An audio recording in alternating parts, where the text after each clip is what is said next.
Assalamualaikum warahmatullahi wabarakatuh.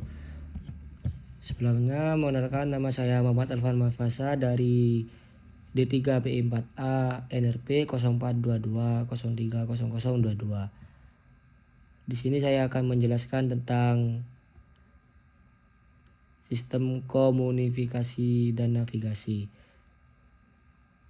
Yang pertama yaitu sistem komunikasi satelit adalah sistem yang menggunakan satelit buatan yang mengorbit bumi untuk mentransmisikan dan menerima sinyal komunikasi seperti televisi, radio, internet, dan data lainnya. Berikut adalah penjelasan mengenai bagaimana sistem ini bekerja.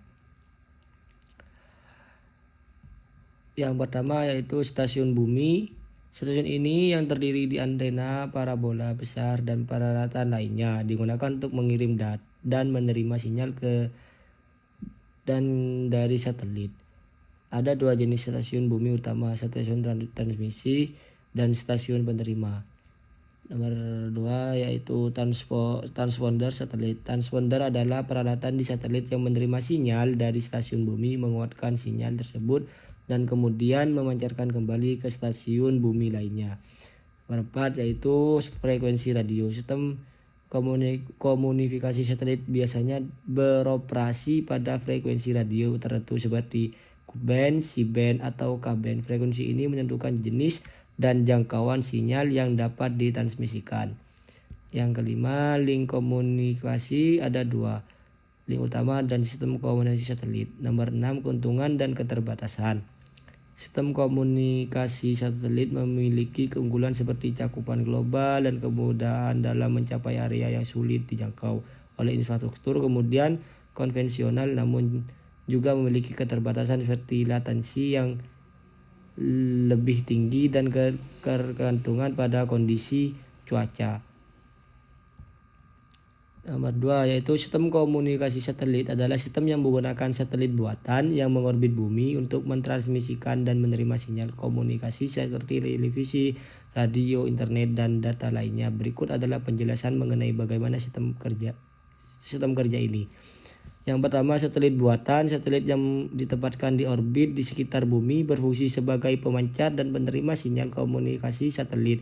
Ini biasanya diletakkan di orbit geostasioner, yaitu orbit yang memungkinkan satelit tetap berada di posisi yang sama relatif terhadap bumi. Stasiun bumi. Stasiun ini yang terdiri dari antena, parabola besar, dan parabola lainnya. Nomor 3 yaitu transponder satelit. Transponder adalah peralatan di satelit yang menerima sinyal dari stasiun bumi, menggunakan sinyal tersebut dan kemudian memancarkan kembali ke stasiun bumi lainnya. Nomor 4, frekuensi radio. Sistem komunikasi satelit biasanya beroperasi pada frekuensi radio tertentu seperti Q-band, C-band, atau K-band. Nomor 5, link komunikasi. Ada dua link utama dan dalam sistem komunikasi satelit: uplink dari stasiun bumi ke satelit dan downlink dari satelit ke stasiun bumi. Yang nomor 6, keuntungan dan keterbatasan. Sistem komunikasi satelit memiliki keunggulan seperti cakupan global dan kemudahan dalam mencapai area yang sulit dijangkau. Nomor 7, masalah orbit dan pelacakan. Penggunaan sistem komunikasi satelit memiliki sejumlah kelebihan dan kerugian yang mengaruhi efektivitas dan efisiensi dalam berbagai aplikasi. Berikut adalah beberapa kelebihan dan kerugian dari penggunaan sistem satelit. Kelebihan cakupan global. Ada cakupan global. Yang kedua, kemudahan pemasangan. Yang ketiga, konektivitas daerah terpencil. Yang keempat, komunikasi real time. Yang kelima, fleksibilitas. Kerugiannya adalah latensi, keterbatasan bandwidth, cuaca dan interferensi, ada biaya, dan kelima yaitu keterbatasan kapasitas. Yang nomor 6 yaitu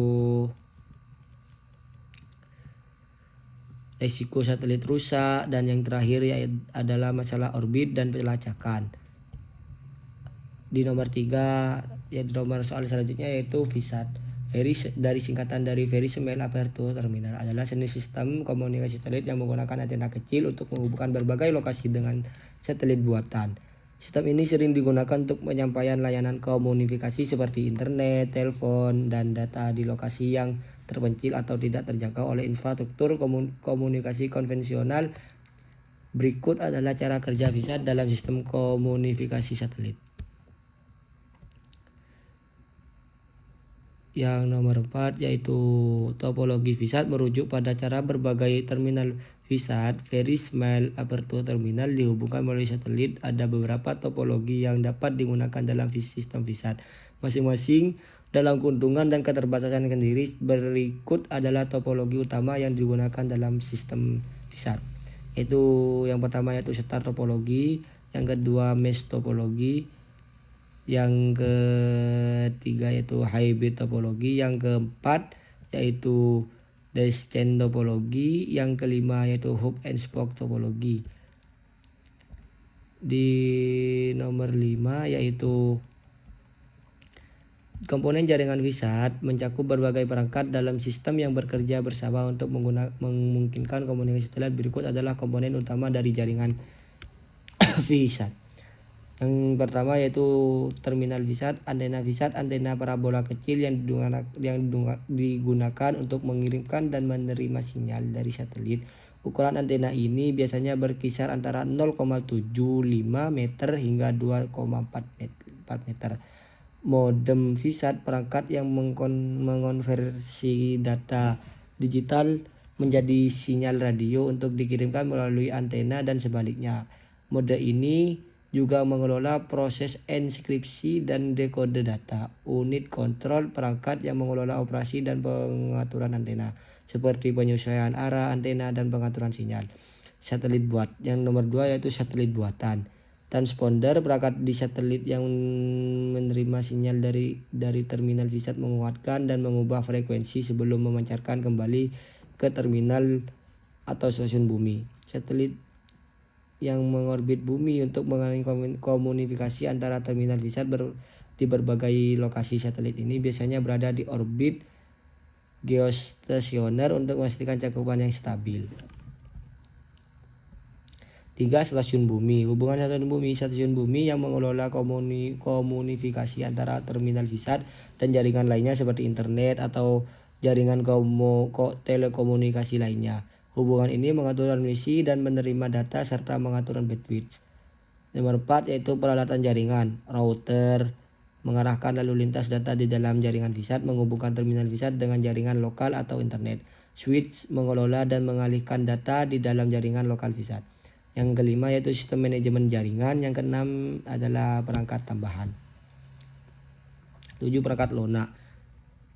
Software komunikasi data, software enskripsi. 8 yaitu perangkat keras untuk pengukuran dan kalibrasi dari signal analyzer, test equipment. Yang 9 yaitu cabling dan konektor yang mencakup kabel coaxial dan konektor. Di nomor yang terakhir yaitu frekuensi division multi access atau yang disebut FDMA.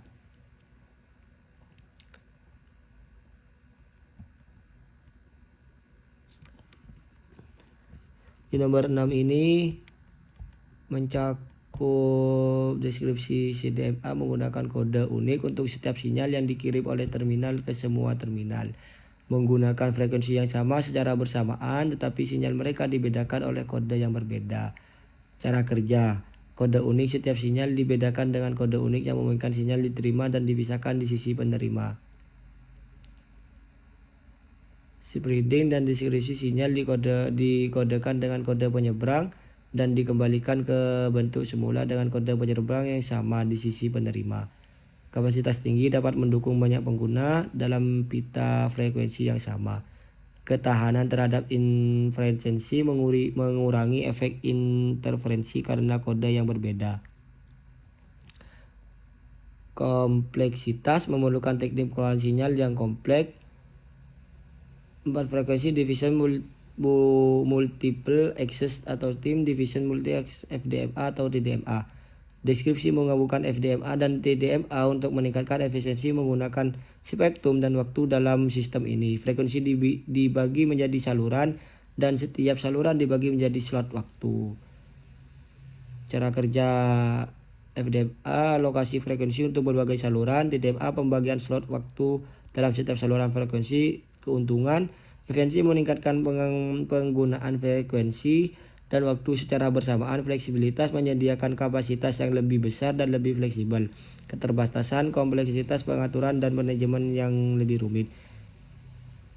Sekian dari presentasi saya, kurang lebihnya mohon maaf.